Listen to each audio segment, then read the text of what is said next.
नमस्कार मित्रांनो, आज आपण शास्त्रीय नृत्याबद्दल बघूया। शास्त्रीय नृत्याचे प्रकार तसे तर 9 पडतात, पण आपल्या केंद्र सरकारने फक्त 8लाच मान्यता दिलेली आहे। पण ते 8 कुठले हे तुम्हाला माहित आहे का? चला तर बघूया। नंबर 1 भरतनाट्यम, तामिळनाडू।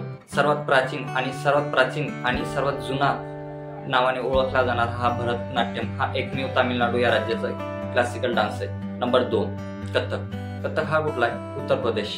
कथक हा कुठला आहे? उत्तर प्रदेश। नंबर 3 ला येतो तुमचा कुचिपुडी। कुचिपुडी हा नृत्य प्रकार कुठला आहे? आंध्र प्रदेशचा आहे। कुचिपुडी हा कुठला आहे? तर आंध्र प्रदेशचा आहे। नंबर 4 ला येतो तुमचा ओडिसी।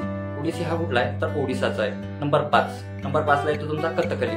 कथकली हा नृत्य प्रकार कुठला आहे? तर कथकली हा नृत्य प्रकार येतो तुमचा केरळचा आहे। नंबर 6 ला येतो तुमचा मोहिनीअट्टम।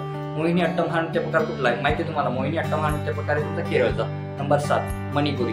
मणिपुरी हा नृत्य प्रकार कुठला आहे? माहिती आहे तुम्हाला? मणिपुरी हा नृत्य प्रकार आहे तुमचा मणिपूरचा।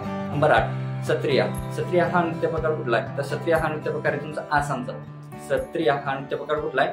आसामचा। धन्यवाद।